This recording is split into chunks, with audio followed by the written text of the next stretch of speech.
موسیٰ سے خداوند عالم نے کہا کہ 70 آدمی تم اپنے چن کے لے جاؤ، 70 کے 70 ہلاک ہو گئے. کیوں؟ اس لیے کہ سلیکشن نبی کا تھا. اللہ کا جب سلیکشن ہوتا ہے تو وہاں پر کافر الگ ہو جاتا ہے، مومن الگ ہو جاتا ہے. اسی لیے رسول اللہ نے اپنے لیے نہیں کہا انا فاروق الاعظم، اپنے لیے فاروق اعظم نہیں کہا رسول اللہ نے. کیوں؟ اس لیے کہ رسول اللہ کے ساتھ جتنے بیٹھے ہوئے ہیں ہم یہ تمیز نہیں کر سکتے کہ اس میں مومن کتنے ہیں، منافق کتنے ہیں. اگر آپ یہ کہہ رہے ہیں کہ یہ سب کے سب مومن تھے تو پھر سورہ منافقون نازل نہیں ہونا چاہیے تھا. اور اگر سورہ منافقون نازل ہو چکا ہے اس زمانے میں تو اس کا مطلب یہ ہے کہ جتنے رسول اللہ کے ساتھ تھے، اور خود خلیفہ دوم نے کہا ہے کہ یہ عبداللہ ابن سلول جو ہے اس کو دفن نہیں کریں، یہ منافق ہے. اس کا مطلب یہ ہے کہ اصحاب ایسے بھی تھے جو منافق تھے. رسول اللہ نے کہا یا علی انت فاروق الاعظم. کیوں؟ اس لیے کہ جہاں پر تمہارا نام لے لیا جائے گا تو جہاں پر تمہارا ذکر کر دیا جائے گا وہیں سے پتا چل جائے گا کہ حق پر کتنے ہیں، باطل پر کتنے ہیں. تمیز پیدا ہو جائے گی حق اور باطل.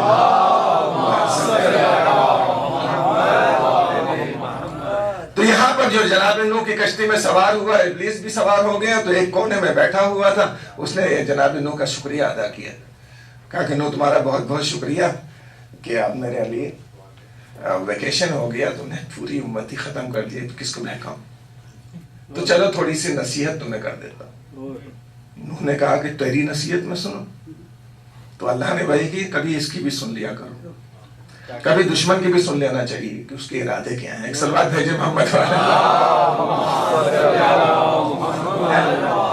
اس نے جو ہے وہ کہہ دیا نوح دیکھو کبھی تکبر نہیں کرنا، تکبر کی وجہ سے میں نکالا گیا ہوں جنت سے. اور کبھی حسد نہ کرنا، حسد کی وجہ سے آدم کے ایک بیٹے نے دوسرے کو قتل کر دیا.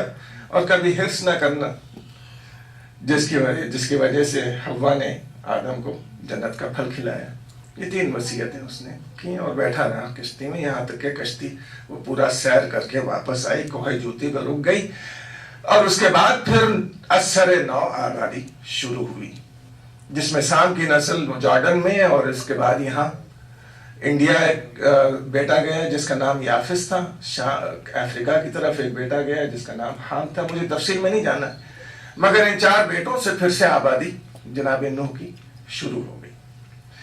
اور لفظ رب کار فرما ہوا، یعنی اللہ اگر چاہے تو اپنے ربوبیت کے قانون کے تحت پورے کے پورے نافرما بردار اور کافروں کو فنا کر دے. کس کو بچانے کے لیے؟ صرف 80 بچانے کے لیے. جناب نوح نے بد دعا کر دی، اللہ نے سب کو ہلاک کر دیا. اگر حسین چاہتے تو 72 کو لے کر وہی دعا کر سکتے تھے جو جناب نوح نے کی ہے. یہ احسان ہے حسین کا تمام انسانیت پر کہ صبر کر لیا مگر بد دعا نہیں کی. ایک سلوات بھیجے محمد والا.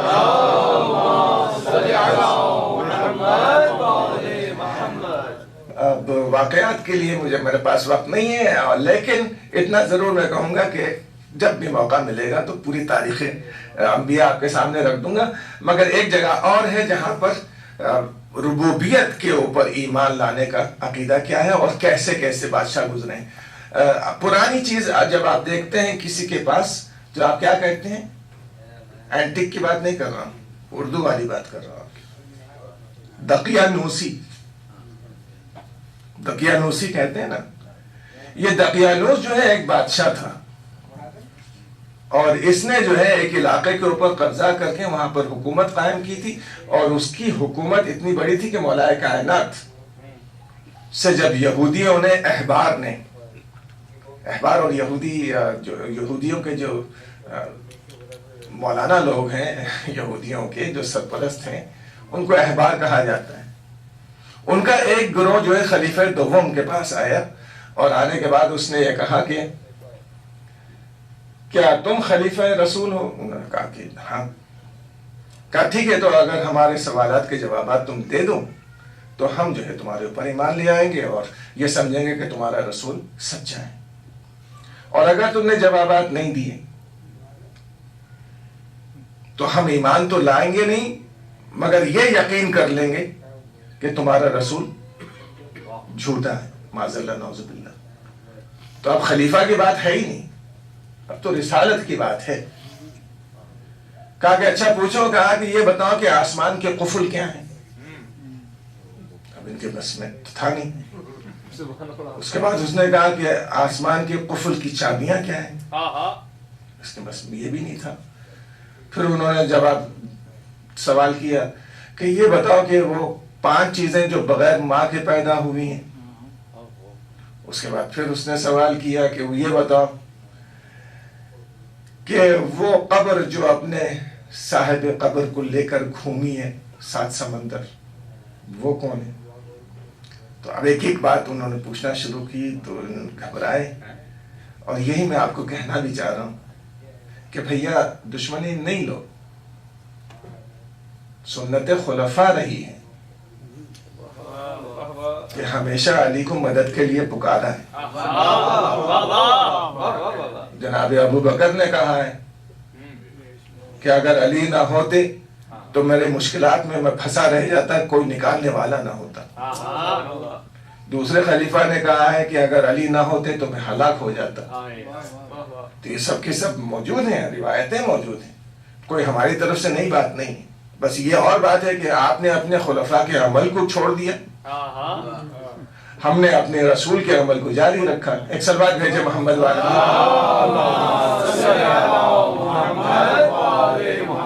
جب پریشانی میں کوئی ہوتا ہے اور اچانک مدد پہنچ جاتی ہے تو پھر اس کے چہرے کا حال دیکھیے گا. خدا کی قسم اس وقت جب مولائے کائنات داخل ہوئے ہیں ایک دم مسجد میں تکبیر کا اعلان شروع ہو گیا، نعرہ شروع ہو گیا اور مولا کا استقبال کیا.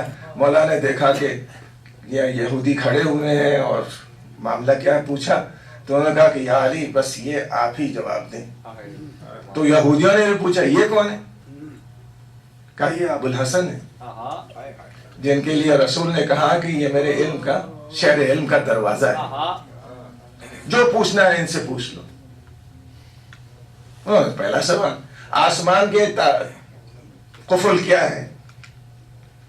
فوراً امام نے کہا وہ تو شرک ہے، اس لیے کہ قرآن مجید میں جو مشرکین ہیں ان کے اعمال اوپر بلند ہوتے ہی نہیں ہیں، قفل لگ جاتا ہے، بلندی نہیں ہوتی. اس لیے کہ جب ہم عمل کرتے ہیں نا، جب آپ پوری نماز پڑھتے ہیں، یہ عمل ہے، یہ عمل بلند نہیں ہوتا، بلکہ اس میں نماز میں جو ایک چھوٹی سی چیز ہے نا جس کو قربتاً اللہ کہتے ہیں وہ بلند ہوتی ہے، اور نماز جو ہے وہ قربتاً اللہ کو پش کرتی ہے. ایک سوال ہے جب ہم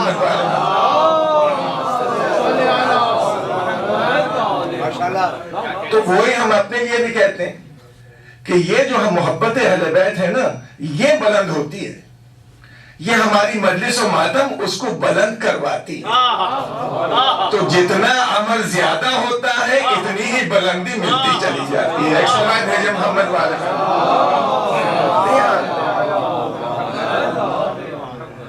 تو جواب دیا تو انہوں نے کہا کہ چابی کیا ہے آسمانوں کی؟ اب چابی کیا ہے؟ مولا نے کہا اشہد ان لا الہ الا اللہ و اشہد ان محمدن عبدہ و رسولہ.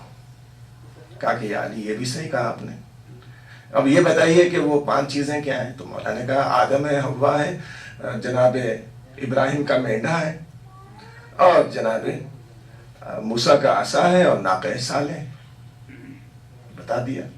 کہا کہ وہ قبر کون سی ہے جو اپنے صاحب کو لے کے چلی؟ کہا یونس کی وہ مچھلی ہے جو 7 سمندر میں گھومی. عجیب بات، قرآن مجید عجیب بات ہے. کہتا ہے کہ اگر یہ یونس نے تسبیح نہ کی ہوتی تو قیامت تک مچھلی کے پیٹ میں زندہ رکھتے. یونس نے اگر مچھلی کے پیٹ میں تسبیح نہ کی ہوتی تو قیامت تک مچھلی کے پیٹ میں زندہ رکھتے. ارے وہ قادر جو مچھلی کے پیٹ میں یونس کو قیامت تک زندہ رکھ سکتا ہے، ہمارے ایمان کو کیسے سلام ایک سماج ہے جو محمد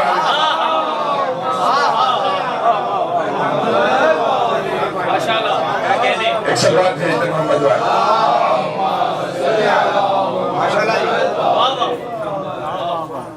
اس کے بعد اس نے اور سوال، کچھ لوگ اس میں سے وہ تھے جو فوراً کے فوراً ایمان لے آئے۔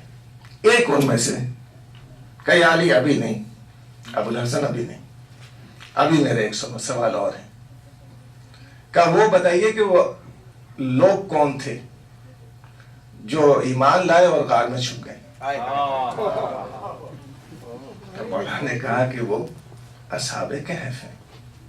اب دنیا سنیے گا، اب تفصیل وہ پوچھتا ہے اس پہاڑ کا نام کیا ہے؟ مولا نے کہا کہ اس پہاڑ کا نام ناجلوس ہے۔ کہا وہ غار کا نام کیا ہے جس میں چھپے ہیں؟ کہا اس کا نام وسید ہے۔ کہ یعنی وہ کب ہوا تھا اور پھر وہ کب زندہ ہوئے؟ کہ 309 سال پہلے، 309 سال پہلے۔ یہ اندازہ آپ لگا رہے ہیں، یہ جب آپ اس طرح سے کہتے ہیں تو یہ کہا جاتا ہے کہ بھئی شاید 309 ہو، 310 ہو، مگر نہیں، آپ بالکل حتماً کہہ رہے ہیں۔ ایسے لگ رہا ہے کہ جیسے کوئی دیکھ رہا ہو اور بیان کر رہا ہو۔ 309 سال پہلے ہوا۔ اب اس نے یہ کہا کہ یہ بتائیں کہ اس کے شہر کا نام کیا تھا؟ تو مولا کائنات نے کہا اس شہر کا نام افسوس تھا۔ افسوس پکارا جاتا تھا اس کو جاہلیت کے زمانے میں۔ تو اب اس نے کہا اس بادشاہ کا کیا نام تھا؟ کہا دقیانوس۔ دقیانوس کے زمانے میں اس نے اس جگہ پر ایسا محل بنایا تھا شیشے کا جس میں سورج کبھی غروب نہیں ہوتا تھا۔ مطلب یہ ہے کہ سورج کی شعائیں مستقل آتی رہتی تھیں، اور 30 سال اس نے حکومت کی ہے بغیر چھینک کے، اس کو چھینک بھی نہیں آئی، ہمیشہ وہی صحت مند۔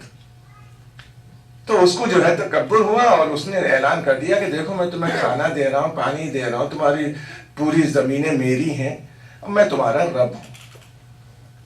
تو اس نے اپنے پروردگار ہونے کا اعلان کر دیا اور اپنا قانون نافذ کیا اور اپنی حکومت چلانا شروع کر دی۔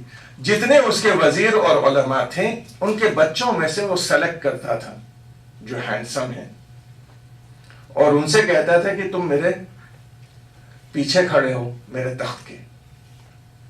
تو وہ 6 تھے، 3 علماء کے بیٹے تھے اور 3 وزیروں کے بیٹے تھے۔ جو علماء کے بیٹے تھے ان کے نام آپ یاد کر لیں۔ ایک کا نام تملیخہ تھا، ایک کا نام مکسل مینا تھا، اور ایک کا نام محسل مینا تھا۔ یہ ایک طرف کھڑے ہو گئے۔ دوسری طرف وزیروں کی اولاد 3، اور اس میں سے مرتلیوس، کشتوش اور سادنیوس یہ کھڑے ہو گئے تھے، اور یہ کھڑے رہتے تھے بادشاہ کی طرف دیکھتے رہتے تھے۔ بادشاہ کبھی بیمار نہیں ہوا، کبھی اس کو غش نہیں آیا، کبھی کچھ نہیں، ہمیشہ ایک جیسا۔ تو وہ یقین رکھتے تھے کہ بھئی یہی ہوگا ہمارا خدا، اس لیے کہ کبھی بیمار نہیں ہوتا ہے۔ افسوس تو یہ ہے کہ ہمارے مسلمان ایسے پیدا ہو گئے جو یہ کہتے ہیں کہ قیامت میں روز محشر اللہ سے ملاقات ہوگی۔ ایک کتاب میں تو دیکھ کے میں حیران رہ گیا جب انہوں نے لکھا ہے کہ قیامت میں جب لوگ پریشان ہوں گے تو وہ آئے گا اور کاندھے پر ہاتھ رکھ کے کہے گا کیوں بھائی پریشان نظر آ رہے ہیں، کیا معاملہ ہے؟ کہا کہ دیکھو یار ہمیں تو یہاں گرفتار کر لیا گیا ہے۔ کہا تمہیں یاد نہیں ہے؟ ہنس کے کہے گا وہ کہ تمہیں یاد نہیں ہے تم نے فلاں جگہ یہ کیا تھا؟ ارے میں نے کہا کہ اگر وہاں ملاقات ممکن ہے تو یہاں کس چیز نے روکا ہے؟ جب ملاقات ہی کرنی ہے تو وہاں بعد میں ملاقات کرنے کے بجائے ابھی تشریف لے آئیے تاکہ یہ کافر پیدا ہی نہیں ہو، سب کے سب ایمان لے آئیں۔ ایک سلوات بھیجے محمد والے۔ پوری ایک ٹاپک ہے جس کو چھوڑ رہا ہوں، لیکن یہاں پر انہوں نے جب کہہ دیا تو اس کا دیکھیں، اس کے بادشاہت کا روب دیکھیں کیا ہے. جو جتنی لڑکیاں تھیں ان سب کو اس نے خدمت کے لیے لگا رکھا تھا، اور جب وہ نکلتا تھا اپنے دربار سے اور آتا تھا اپنے تخت کے اوپر تو 3 لڑکیاں نکلتی تھیں، اور ان کے ہاتھ میں جو ہے وہ پیالے ہوتے تھے، اور ایک ایک پیالے میں سونے کا پیالہ، چاندی کا پیالہ اور ہیرے جواہرات کا، اور اس میں پانی ہوتا تھا، اور ایک میں گلاب اور ایک میں دوسری خوشبوئیں اور پھر خوشبوئیں. ایک پرندہ اس نے پالا تھا جس کا کام ہی یہ تھا کہ وہ اڑتا تھا، اپنے آپ کو ان خوشبوؤں میں ڈبوتا تھا اور بادشاہ کے اوپر جا کے اپنے پروں سے خوشبو پھیلاتا تھا. تو اندازہ لگائیں کہ اس زمانے میں کیا عالم مولا علی بیان کر رہے ہیں کہ یہ عالم تھا. وہ جب بیٹھا اور یہ تینوں کے تینوں کھڑے ہوئے ہیں ایک طرف بائیں طرف اور دہنی طرف، اچانک آ کر ایک رپورٹر نے اطلاع دی کہ فارس کے بادشاہ نے اور اس کی فوج نے حملہ کر دیا ہے، اور وہ یہ کہہ رہے ہیں کہ وہ تمہیں قتل کر دیں گے. یہ خبر سنتے ہی اس کو غش آ گیا، وہ تاج ایک طرف گرا اور یہ بے ہوش ہو کر دوسری طرف گرا. تو ان 6 میں جو پیچھے کھڑے ہوئے ہیں، تملیخہ کے ذہن میں آیا اگر یہ بادشاہ ہوتا تو کبھی گرتا، کبھی یہ خدا ہوتا تو کبھی گرتا نہیں، اور اسے تو ہوش ہی نہیں ہے. تو وہیں سے اس کی فکر شروع ہوئی. تو سورہ کہف میں خداوند عالم نے یہ کہا وَرَبَطْنَا عَلَىٰ قُلُوبِهِمْ، ہم نے ان کے دلوں پر، ہم نے ان کے دلوں سے رابطہ پیدا کر لیا. ایک صلوات بھیجے محمد والے. بس یہاں مجھے آپ سے کہنا ہے، لوگ کہتے ہیں مجلسوں سے فائدہ کیا ہے؟ بس مجلسوں سے سب سے بڑا فائدہ یہی ہے، حسین سے ایک رابطہ پیدا ہو جاتا ہے. ایک صلوات بھیجے محمد والے. اور جس کا حسین سے رابطہ پیدا ہو جائے اس کو کسی اور کی فکر کرنے کی ضرورت نہیں. اور چونکہ بات آ گئی ہے اور شب اربعین بھی ہے، ایک جملہ کہہ کر میں مجلس کا رخ بدلوں گا، مگر اس واقعے کو مکمل کروں. تو یہاں اس نے کیا، اور ان 6 نے آپس میں مشورہ کیا کہ ہمارا خالق تو ایسا نہیں ہو سکتا کہ بے ہوش ہو جائے، زمین و آسمان تو ایسے کے ایسے ہی ہیں، ستارے ایسے کے ایسے ہی ہیں. تو مدبر جو ہوگا، رب جو ہوگا، اس کو کبھی نیند نہیں آنا چاہیے، بے ہوشی نہیں آنا چاہیے. یہ تو بے ہوش ہو گیا، بیکار ہے. انہوں نے کہا ربنا رب السماوات والارض، ہمارا پروردگار وہ ہے جو زمین اور آسمان کا پروردگار ہے، نہ اسے کبھی اونگ آتی ہے کبھی نہ نیند آتی ہے.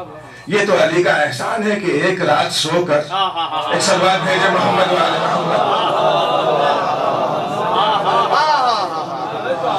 مومنین کے ایمان کو بچا لیا. ایک صلوات بھیجے محمد والے.